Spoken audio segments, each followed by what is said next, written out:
Hello everyone, welcome to my YouTube channel. Guys, कैसे हैं आप सभी लोग। मैं उम्मीद करती हूँ आप सभी लोग बहुत अच्छे हैं और आपकी उत्तराखंड एलटी की प्रिपरेशन भी बहुत ही अच्छी चल रही है। तो दोस्तों, जैसा कि आप जानते हैं, हम उत्तराखंड एलटी एसएसटी की प्रिपरेशन कर रहे हैं और इसी क्रम में दोस्तों हमारे हिस्ट्री, ज्योग्राफी, पॉलिटी सभी के वीडियोज आपको देखने को मिल रहे हैं। चैनल पर लगातार वीडियोज आ रहे हैं, तो आप सभी वीडियोज जरूर देखें दोस्तों। आप चैनल की प्लेलिस्ट में जाकर भी देख सकते हैं और इस वीडियो के डिस्क्रिप्शन में भी आपको सभी वीडियोस के लिंक मिल जाएंगे, तो आप वहां पर भी जाकर के देख सकते हैं। दोस्तों, आज की इस वीडियो में हम पॉलिटी से रिलेटेड कुछ महत्वपूर्ण प्रश्न डिस्कस करने वाले हैं। अगर आपको वीडियो पसंद आते हैं तो प्लीज वीडियो को लाइक करें, चैनल को सब्सक्राइब करें और अपने दोस्तों को भी ज्यादा से ज्यादा शेयर करें इन वीडियोस को, ताकि उनको भी इसका फायदा मिल सके। तो चलिए स्टार्ट कर रहे हैं। पहला क्वेश्चन हमारा, भीमराव अंबेडकर और महात्मा गांधी के मध्य सन 1932 में हस्ताक्षरित पूना समझौते में प्रावधान था। 4 ऑप्शन है। भारत के लिए डोमिनियन स्थिति बनाए जाने का, मुसलमानों के लिए पृथक निर्वाचन क्षेत्र का, हरिजनों के लिए पृथक निर्वाचन क्षेत्र का, हरिजनों के लिए आरक्षण सहित संयुक्त निर्वाचन क्षेत्र का। तो यहाँ पे अपना राइट आंसर रहेगा डी, हरिजनों के लिए आरक्षण सहित संयुक्त निर्वाचन क्षेत्र का। अगला प्रश्न है, वह कौन सा अधिनियम था जिसने भारत में सत्ता ब्रिटिश ईस्ट इंडिया कंपनी से ब्रिटिश क्राउन में स्थानांतरित की थी। भारत सरकार अधिनियम 1835, भारत सरकार अधिनियम 1947 और भारत सरकार अधिनियम 1858।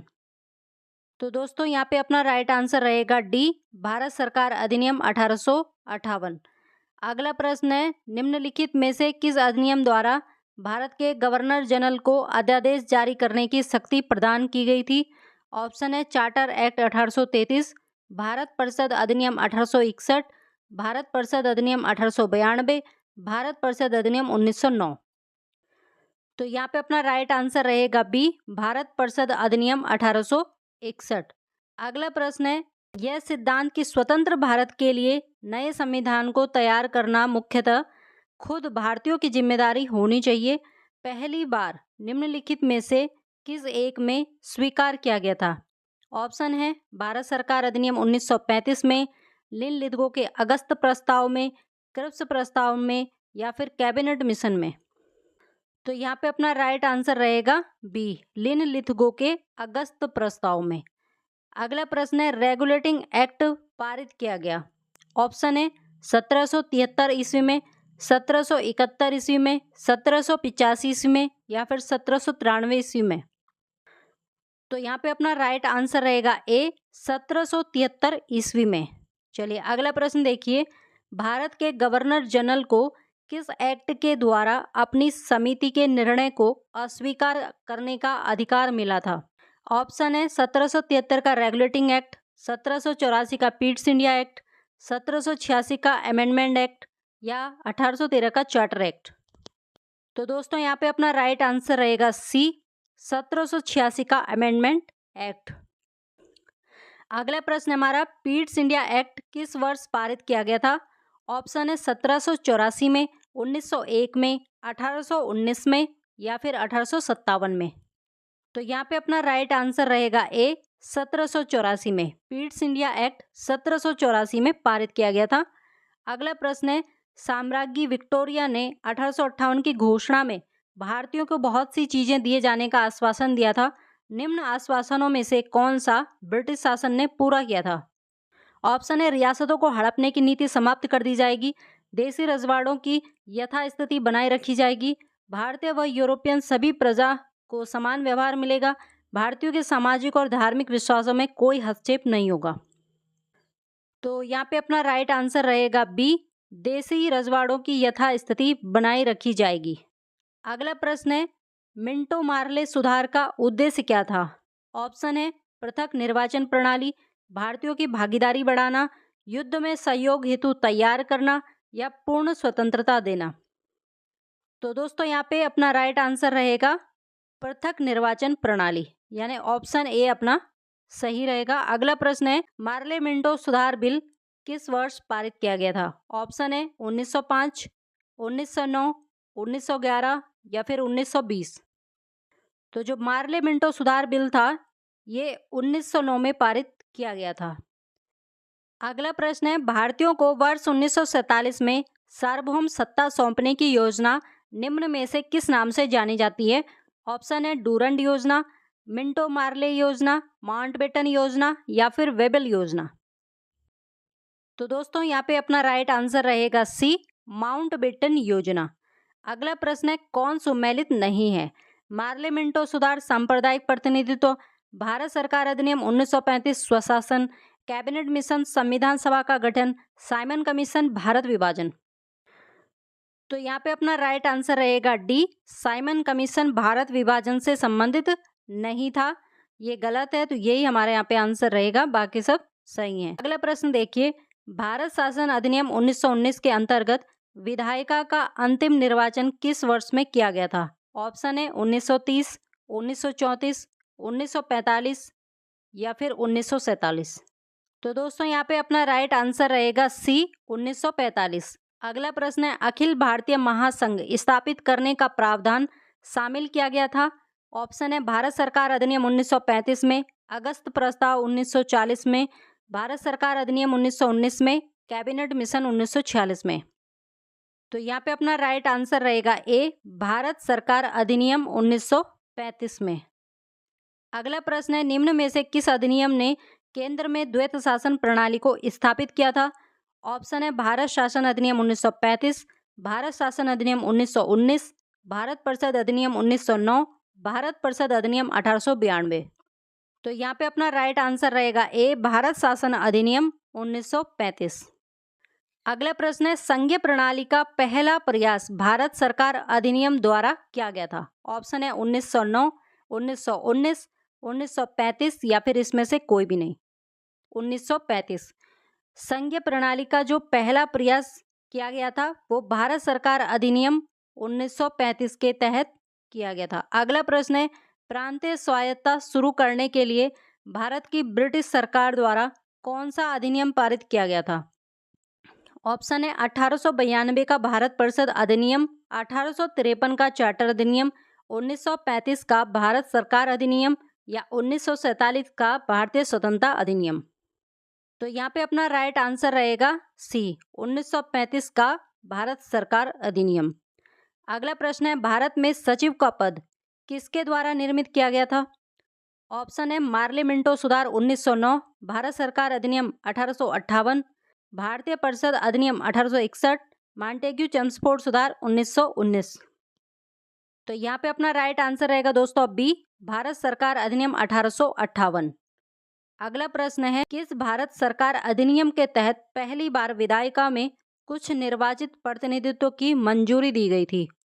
ऑप्शन है भारत सरकार अधिनियम 1858, भारत सरकार अधिनियम 1909, भारत सरकार अधिनियम 1919, भारत सरकार अधिनियम 1935? तो दोस्तों यहाँ पे अपना राइट आंसर रहेगा बी, भारत सरकार अधिनियम 1909। अगला प्रश्न है, भारत शासन अधिनियम 1935 द्वारा स्थापित संघ में अवशिष्ट शक्तियां किसे दी गई थी? संघीय विधानमंडल को, गवर्नर जनरल को, प्रांतीय विधानमंडल को या प्रांतीय राज्यपालों को? तो यहाँ पे अपना आंसर रहेगा बी, गवर्नर जनरल को। चलिए अगला प्रश्न देखते हैं। अगला प्रश्न है, किस अधिनियम को मॉन्टेग्यू चेम्सफोर्ड सुधार के नाम से भी जाना जाता है? ऑप्शन है भारत स्वतंत्रता अधिनियम 1947, भारत शासन अधिनियम 1919, पीट्स इंडिया एक्ट 1784 या चार्टर एक्ट 1813? तो यहाँ पे अपना राइट आंसर रहेगा बी, भारत शासन अधिनियम 1919। अगला प्रश्न है, यूनाइटेड किंगडम की संसद का एक अधिनियम है जिसमें 1947 में ब्रिटिश भारत को भारत और पाकिस्तान के दो नए स्वतंत्र उपनिवेशों में विभाजित किया गया था। ऑप्शन है पीट्स इंडिया एक्ट अधिनियम, भारत सरकार अधिनियम, रॉलेट अधिनियम या भारतीय स्वतंत्रता अधिनियम? तो दोस्तों यहाँ पे अपना राइट आंसर रहेगा डी, भारतीय स्वतंत्रता अधिनियम 1947। ठीक है, भारतीय स्वतंत्रता अधिनियम 1947 के द्वारा ही भारत और पाकिस्तान दो नए स्वतंत्र उपनिवेशों के बारे में बात की गई थी, उनके विभाजन के बारे में बात की गई थी। अगला प्रश्न है, किस भारत सरकार अधिनियम के तहत पहली बार विधायिका में कुछ निर्वाचित प्रतिनिधित्व की मंजूरी दी गई थी? ऑप्शन है भारत सरकार अधिनियम 1919, प्रांतीय स्वायत्तता, भारत सरकार अधिनियम 1935 सती प्रथा का अंत, मार्ले मिंटो सुधार 1909 प्रांतों में द्वैत शासन, भारत परिषद अधिनियम 1861 सांप्रदायिक निर्वाचन और भारत सरकार अधिनियम 1858 ब्रिटिश शासन शक्ति में आया। तो यहाँ पे अपना आंसर रहेगा दोस्तों बी। ठीक है, एक का हो जाएगा 3, ए का हो जाएगा 3, यानी भारत सरकार अधिनियम 1919 के द्वारा प्रांतों में द्वैत शासन लागू हुआ था। बी का हो जाएगा 1, भारत सरकार अधिनियम 1935 के द्वारा प्रांतीय स्वायत्तता मिली थी। सी का हो जाएगा 4, मार्ले मिंटो सुधार 1909 से रिलेटेड है सांप्रदायिक निर्वाचन। और डी का हो जाएगा 2, भारत परिषद अधिनियम 1861 सती प्रथा का अंत। और ई का हो जाएगा 5, भारत सरकार अधिनियम 1858 ब्रिटिश शासन शक्ति में आया। तो इस तरह से हमारा ए वाला आंसर सही रहेगा। अगला प्रश्न है डैश डैश का Pitt's India act British east India company के वाणिज्यिक और राजनीतिक कार्यों के बीच अंतर करता है। ऑप्शन है 1818, 1792, 1802, 1784। तो यहाँ पे अपना आंसर रहेगा डी 1784।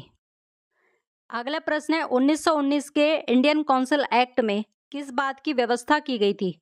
ऑप्शन है द्वैत शासन प्रणाली, सांप्रदायिक प्रतिनिधित्व, संघीय व्यवस्था या प्रांतीय व्यवस्था। तो यहाँ पे अपना आंसर रहेगा बी सांप्रदायिक प्रतिनिधित्व।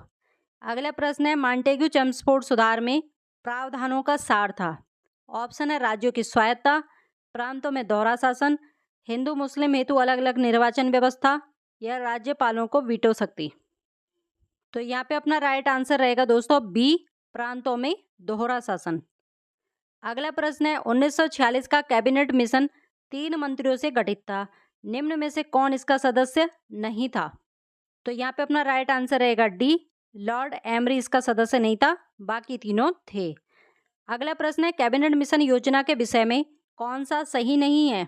ऑप्शन है प्रांतीय समूहीकरण, भारतीय सदस्यों वाला अंतरिम मंत्रिमंडल, पाकिस्तान की स्वीकृति, संविधान निर्माण का अधिकार। तो दोस्तों यहाँ पे अपना राइट आंसर सी हो जाएगा पाकिस्तान की स्वीकृति।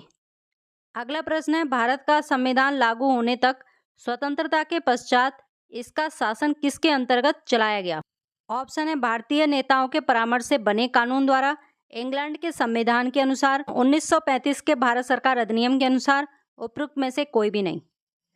तो यहाँ पे अपना आंसर रहेगा सी 1935 के भारत सरकार अधिनियम के अनुसार। अगला प्रश्न है भारतीयों को वर्ष 1947 में सार्वभौम सत्ता सौंपने की योजना निम्न में से किस नाम से जानी जाती है। ऑप्शन है डूरंड योजना, मिंटो मार्ले योजना, माउंटबेटन योजना या फिर वेबल योजना। तो दोस्तों यहाँ पे अपना राइट आंसर हो जाएगा सी माउंटबेटन योजना।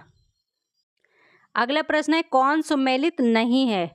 मार्ले मिंटो सुधार, सांप्रदायिक प्रतिनिधित्व, भारत सरकार अधिनियम 1935 स्वशासन, कैबिनेट मिशन संविधान सभा का गठन और साइमन कमीशन भारत विभाजन। तो यहाँ पे अपना राइट आंसर हो जाएगा डी साइमन कमीशन भारत विभाजन। तो दोस्तों ये थे कुछ महत्वपूर्ण प्रश्न पॉलिटी के जो हमने आज की इस वीडियो में कवर करे हैं। तो मैं उम्मीद करती हूँ कि दोस्तों आपको ये क्वेश्चन जरूर पसंद आ रहे होंगे, ये टेस्ट सीरीज पसंद आ रही होगी। यदि आपको वीडियो पसंद आ रही है तो प्लीज़ ज़रूर लाइक करके जाएं और वीडियो को अंत तक जरूर देखें, तभी आपको इसका फ़ायदा मिलेगा। तो चलिए मिलते हैं अगली वाली वीडियो में, तब तक के लिए बहुत बहुत धन्यवाद।